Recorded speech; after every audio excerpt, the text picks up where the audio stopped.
Waouh! Dis à ton voisin, on est vraiment ressuscités, nous aussi. Prends le feu qui est dans la main de ton voisin. Et Seigneur, tu accrois, tu fais croître. Par l'imposition des mains, tu fais croître la révélation. Tu illumines les yeux de nos cœurs pour que nous puissions voir. C'est quelque chose à recevoir. Pour le moment, il faut recevoir. Il y a un téléchargement qui se fait de qu'est-ce que c'est que le pouvoir de résurrection. Qu'est-ce que ça veut dire que d'être un esprit ressuscité, un esprit vivant, ressuscité, dans un corps qui est en train de vivre et de marcher dans la gloire de Dieu.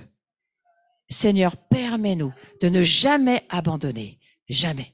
Et que ceux qui allaient aller sur des routes, ceux qui allaient aller dans des chemins très particuliers, ceux qui allaient être envoyés pour être ces gloires ambulantes, que vous puissiez être des contaminants. Contaminer les chemins, les vallées, contaminer les endroits où vous allez aller. Seigneur, on veut télécharger ta gloire ce soir. Télécharger la vie, télécharger la puissance de la résurrection, voir des miracles, des signes, des prodiges. On vient là comme les vierges sages pour de l'huile. Cet aigle qui vous laissait couler de l'huile, il y a de l'huile qui coule ce soir. Et Seigneur, on va la prendre cette huile, au nom de Jésus. On te remercie, Seigneur Jésus. On veut prendre le temps de recevoir. La lampe se remplit au nom de Jésus. L'huile monte. Et on te remercie qu'on veille avec toi. Amen. Oh, ça va, c'est 10 heures. Merci, Seigneur. Mais gloire à Dieu. Gloire à Dieu, Seigneur, je prie pour quelques cœurs ici qui ont juste besoin d'un miracle de consolation et de sortir du désespoir, de rentrer dans l'espérance. Pas l'espoir, l'espérance. Et je dis, tu rentres dans l'espérance, pas dans l'espoir, l'espérance. La parole est devenue chair et tu l'as entendue. Et elle crée en toi un fondement sûr et solide. Et Seigneur, merci pour la consolation. Tu enlèves les douleurs intérieures. Tu détruis cette mort qui a essayé de faire mourir des parties de nos âmes. Et nous disons non au nom de Jésus. Non. Mon âme, tu vis. Mon âme, tu vis. Oui. Oui.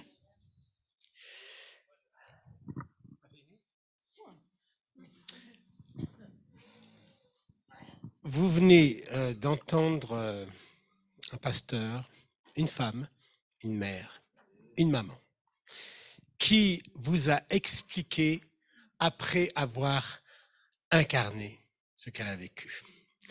C'est-à-dire que si elle nous avait expliqué d'avant à l'inverse, ça n'aurait pas été pareil. Tu as été plus juive que grecque. Et certains d'entre vous, vous êtes grecs.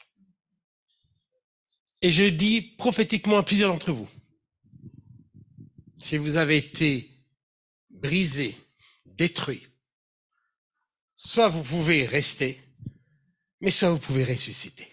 Amen.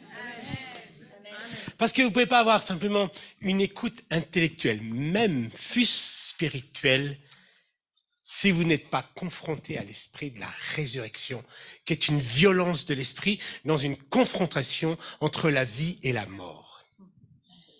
Vous êtes trop complaisante, trop complaisant avec la mort. C'est pour ça même, je le vois, quand quelqu'un d'entre eux, des gens qu'on connaît, on les voit tout de suite quand vous dites à son âme, machin, tout ça, ça ne veut absolument rien dire. Et moi, quand je marque joie dans le ciel pour l'accueillir, consolation sur la terre pour ceux qui restent. Déjà, on voit ceux qui sont déjà ressuscités. Et ceux qui disent n'importe quoi pour se consoler. Mais nous ne disons pas n'importe quoi. C'est que nous allons chercher l'esprit de la consolation qui se situe après la résurrection. Vous comprenez, c'est notre force. Ça ne nous enlève pas les sentiments. Ça ne nous enlève pas la douleur. Ça ne nous enlève pas de traverser.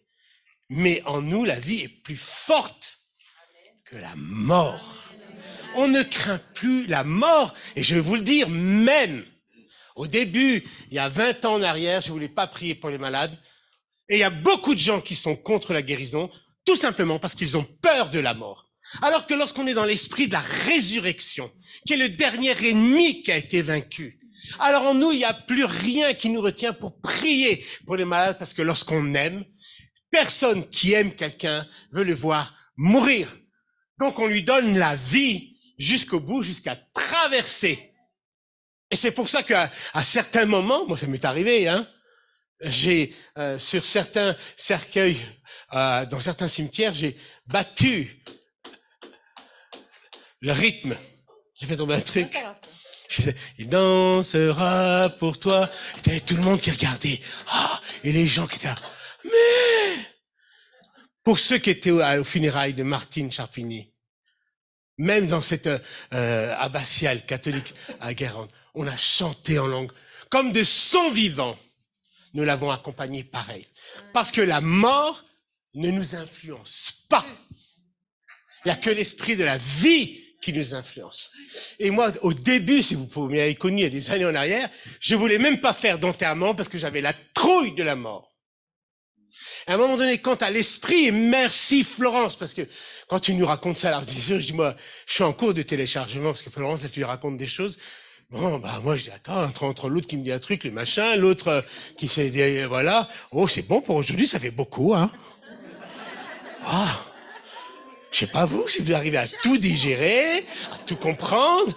Voilà, ça fait 41 ans que je suis protestant évangélique. Bon, je suis ouvert aux catholiques. Maintenant, il y a les orthodoxes. Mais alors vous, les évangéliques, vous mettez des trucs en plus. Mais on va finir quoi? Mais on va finir ressuscité. Et voyez, frères et sœurs, c'est ça qui fait notre grande faiblesse et notre grande force. C'est celle-ci. C'est que nous n'avons plus peur parce que nous aimons. Et ça, c'est une grande leçon où j'ai voulu être à tes côtés. Et là, on apprend des uns et des autres. Et alors, j'ai les cheveux blancs, j'ai 60 et quelques, et je dois accompagner quelques scandales qui touchent l'église catholique et évangélique maintenant et protestante.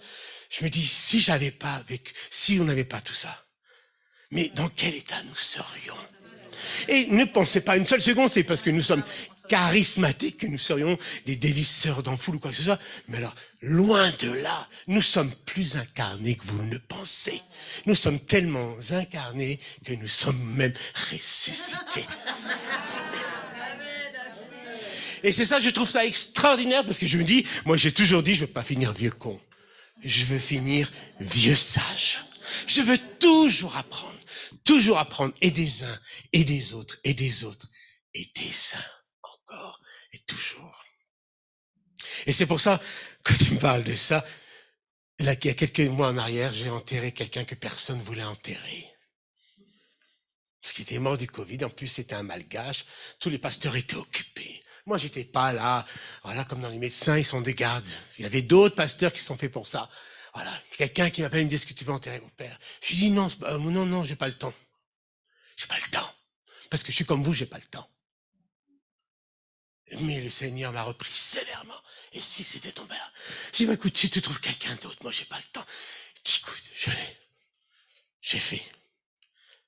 Et je suis allé voir cette mamie. Je lui ai dit, ma sœur, c'est une malgache. Elle était là, j'ai dit, ton mari. Allez, tu vas prendre un drap blanc. Tu vas venir.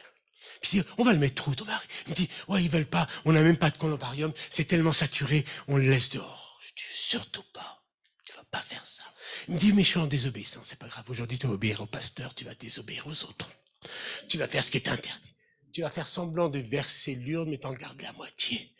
Je dis, pourquoi? Parce que moi, ton mari, je vais te le ramener dans ma valise à Madagascar.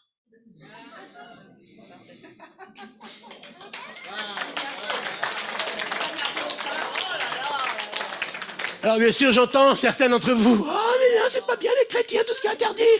Mais qu'est-ce qu'on en a à foutre que ça soit interdit? L'amour est plus fort que l'interdit. Et moi, je lui dis oui. Alors, c'est ce que ça a fait. Alors, j'ai jamais fait un enterrement comme ça. Il y avait tous les téléphones en direct de Madagascar et de partout. Donc, bien sûr, j'avais la robe pastorale noire, j'étais dans circonstance, tout. Puis du coup, j'ai voulu le ramener à Madagascar. J'ai dit, alors, il est où? Il s'appelait Moïse en plus. Il est où Moïse? Vous savez ce que ça a produit? Son fils aîné, qui est à Madagascar, qui n'est jamais venu en métropole, à cause de cette parole, est venu chercher son père et il l'a ramené dans la valise, lui. Et je me suis dit, waouh, je trouve ça extraordinaire. Merci Florence, parce que c'est vrai que la résurrection, là, mais étant donné, force et ton respect, parce que de ce que tu traverses, on voit pas, tu nous fais une leçon de vie à travers la mort que tu as traversée, de la résurrection que tu nous présentes.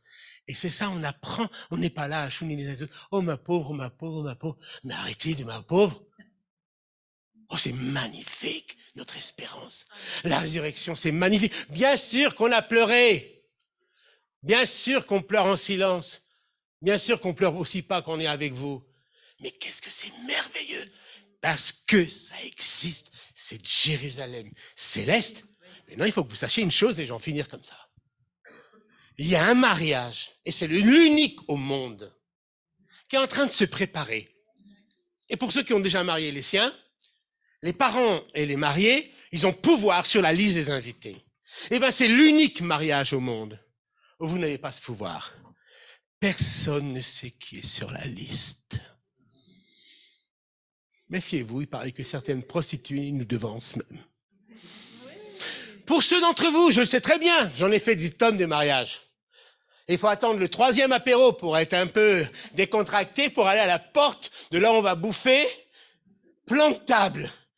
Et tu dis, oh merde, t'es pas à la bonne table. Ou tu regardes, tu dis, oh ouais. Il va y avoir un plan de table dans le ciel. Vous ne savez pas à qui vous allez être à côté de qui. Donc, habituez-vous de ne pas être toujours à côté de la même personne. Parce que là-haut, vous voyez, ça va être ça. Et ça, je trouve ça extraordinaire. Je vous rappelle, et pour demain, que nous sommes dans la maison du Seigneur, j'aime beaucoup le chant, hein, t'as fait Sam sur la mangeoire, parce que c'est vrai, en fait, quand j'étais en train de réaliser que Jésus est dans la mangeoire, parce qu'il se mange Jésus. J'avais jamais réalisé avant. Non. Oh, je sais que les cathos peut-être, mais bon, il nous dit ça à chaque fois. Et tout ça pour vous dire que dans une étable, hein, les vaches entrent dans l'étable, toujours, dans n'importe quel ordre, mais elles se mettent toujours au même endroit. Puisque les brebis rentrent aussi dans n'importe quel ordre, et elles sont jamais assises au même endroit. Alors j'espère que l'esprit de vache ne soit pas sur vous. Si demain vous êtes assis à la même chaise, c'est qu'il aurait été plus fort. Que le Seigneur vous mène en aide. Soyez tranquille, vous pouvez vous rasseoir à la même place. C'est pas grave. Le bœuf était présent. Voilà, très bien. Comme ça, tu diras, voilà, t'es une bœuf. Que l'amour de Dieu le Père et la grâce de Jésus, son Fils, et la communion du Saint-Esprit soient sur vous et durant toute cette nuit et qu'il vous parle. Moi, je lui dis, je veux pas qu'il me parle en dehors des horaires, mais pour vous, qu'il vous parle. Est-ce qu'on peut encore remercier Florence pour cette magnifique soirée? Et nous parlons de la mort parce qu'on aime la vie. Amen.